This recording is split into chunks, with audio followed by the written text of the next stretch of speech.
Welcome to Introduction to Business. My name is Dr. George Mochocki. You're taking me a series of classes, either online, face-to-face, or in a hybrid class.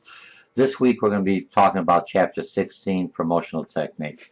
When I look at Chapter 16, remember, it's part of the previous chapters we had marketing, integrated marketing campaign. So part of the campaign is how do I get customers to come to my store, try my service, try my product. So when you've taken speech class, whether at any school or at work, part of the speech, this is persuasive speech. So promotional techniques are how do I persuade customers to see my product. So this chapter is pretty good. So now it's part of the promotional mix. Remember we talked about that, personal selling, advertising, public relations, sales promotion. So I advertise, I get everything else. When I have the salesperson, or I have the campaign, or I have send out coupons, all those are promotional triggers to get customers back.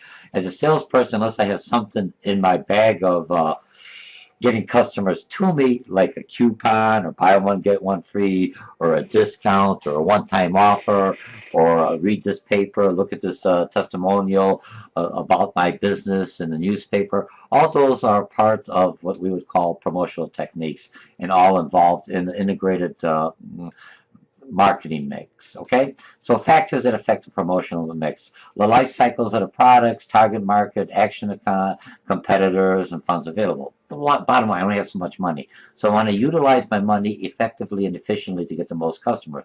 That's why a lot of times they'll say if they have a promotional mix on a radio station, hey, tell them Dr. George sent you and get 2 extra points in your form. I'm just saying that. I'm not going to give you that. But I may. I don't know. Somebody brings that up. That means if you look at this YouTube, say, Dr. George, in the YouTube, you said you'd give me 1 extra point if I mentioned that within the form that I saw the YouTube. All right? Just to check it. And that's how you know, are my medium means and promotional activities bringing in those customers. If I spend $20,000 on some kind of promotional ad and only get 2 customers, or geez, I could just give that away and get those 2 customers in. All right. If I look at Jimmy John's, I'm just using that. A lot of times I was in a store, and all of a sudden there's a new Jimmy John's in the shopping mall open up, and this individual is walking around, little sandwiches, a quarter of a Jimmy John's sandwiches. Hey, we're Jimmy John's. Here's a card. Here's a coupon. Try our sandwich. And they had a variety of basic sandwiches for me to try. That's part of the promotional. And that worked real well because now everyone, not only that me as a customer that happened to be in the store, but other store owners that also get hungry for lunchtime will go to Jimmy John's with a coupon. At least check them out. And if somebody said, hey, is there any good place to eat? I say, yeah, we have some real fancy restaurant. No, a real quick, healthy meal. Go to Jimmy John's. I'm not saying they're healthy or not. I'm just showing that as part of it. And then maybe it's how they're advertising, because the law now says that everyone has to tell me my calorie counts. Okay? So you have that. Now, if our product life cycle, when you look at the different product life cycle, is if I'm in a brand new business, I spend more time getting people just aware of my product. If I'm at a maturity, I'm trying to my promotional mixes to people to buy my product or give discounts to reduce my costs to compete with my competitors, and then I see what my competition is doing. If they have some kind of advertising, they'll say, hey, all competitors' ads, coupons are welcome here. They're welcome here as long, it's not like I'm going to get 20, 50, $2 off on 10-pound ham, and I'm trying to use that same thing for a 20-pound ham. So it has to be similar products that I'm offering that my competitors are offering on the coupons, or sometimes they'll say we'll even reduce the coupons by 3 or 5%. What does that do? I get that customer in there and I see what my competitors, how they're advertising, okay? And so remember, I talked about it as part of the integrated communication, the promotional mix, the advertising. So if I'm McDonald's coming up with a new cappuccino for the holidays or whatever, it's the Halloween, so it's pumpkin. If it's Christmas, it has some kind of mint spice. If it's the 4th of July, it's what we call it, it has stars and stripes. Whatever it is, they all have to tie in together. So my advertising talks about it, my the coupons has it, and it all encourages me. Okay, so that's my promotional campaign.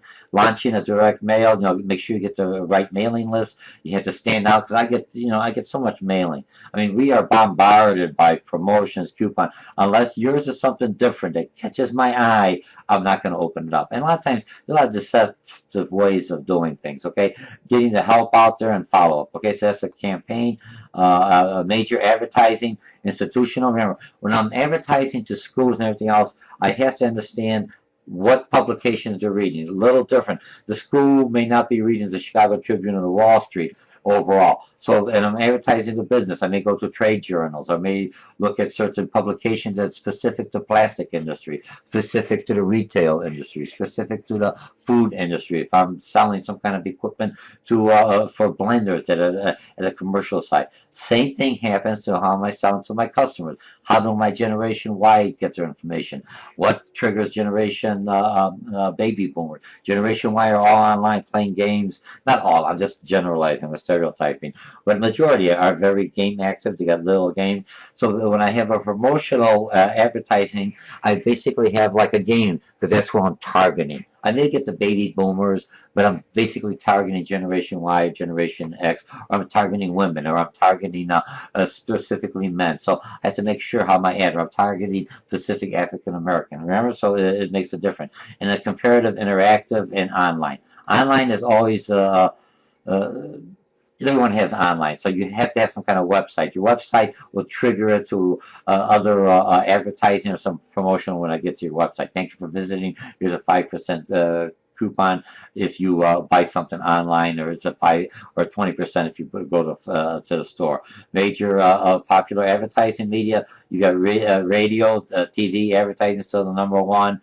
And placement, online infomercial, whether you like them or not. Some people just love the infomercial. One thing about an infomercial, I can at least see the product in my home, or kind of like my home, and see an individual kind of my size, see how he or she exercises, uses it, or picks it up. So then I say, hey, I could do that. It gives me a little more time on an infomercial versus a quick 10, 15, or 30 seconds that you see on here. Look, when you look at the YouTubes and go on YouTube, or if you go into your email, and they'll have an ad that catches your eye. They have an ad there for 10, 15 seconds. Most people will bear with that ad to see that newspaper clipping. But after that, I'm going to turn it off and just go someplace else. So you have to be aware.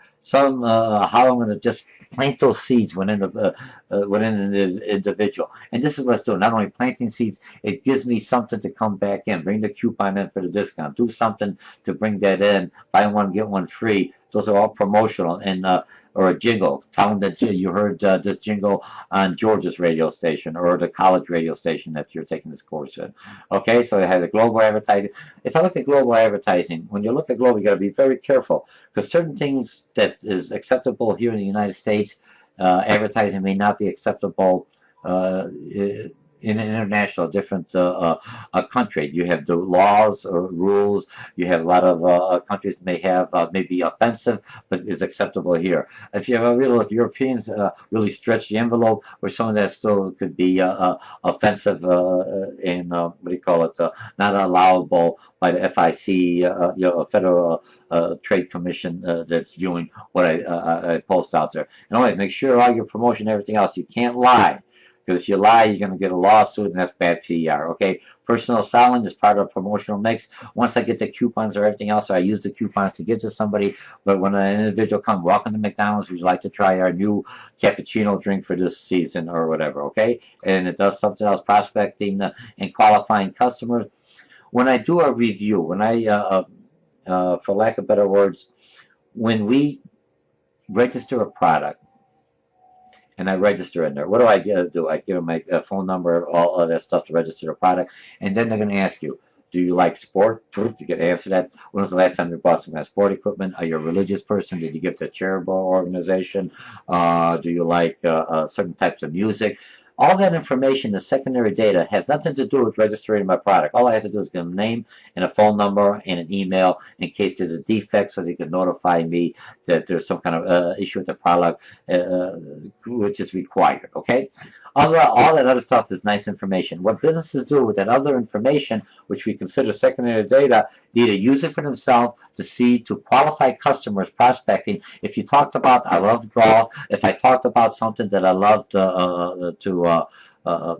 give to a charitable organization, all those information I could sell secondary data to somebody else. That makes it worthwhile for me, that now I have another market. And didn't pay me nothing. You gave me the information, and now it says, could I share this with my own marketing campaigns or with other vendors that may be looking for products like that. So instead of me calling up and saying, he would like to buy some golf clubs, I don't play golf. I am not a golf fanatic. I'm a tennis player. Quit calling me. I already qualify. So I know you have already done something. When you fill in those real short sheets and it tells you to what do you call it, give you some information to win the thing. They're asking a lot of information. If you write down there that my income is under 12,000, you may win the truck, but you're never going to get anyone calling you up. If you say my income's over 50,000, I want to impress them, you're going to get everyone that's going to do timeshare, everyone that's doing vacation, all the cruise liners, all the vacations. You have disposable money, they're going to come after you. From a marketing perspective, not after you, but from a marketing perspective, okay? So remember, prospecting, qualifying, and prospect. So I try to do that ahead of time. So when I'm calling that individual, I already know he or she likes this product or indicated through some third party that I may be interested in that product. Successful strategies, basically know your competition, understand your customers, differentiate your product from somebody else. If I'm buying one Apple, if I like an Apple iTablet, why would I want to try the Samsung? What is the Samsung has that Apple isn't offering? Other than a brand and name and a higher price, what do they have? And then once I understand that, I may try them the one time just to say, hey, that's something I really was looking for. Let me, it's like enhances my, I want to see that. That's a nice feature. I always want it. And that's because they already did the research, okay?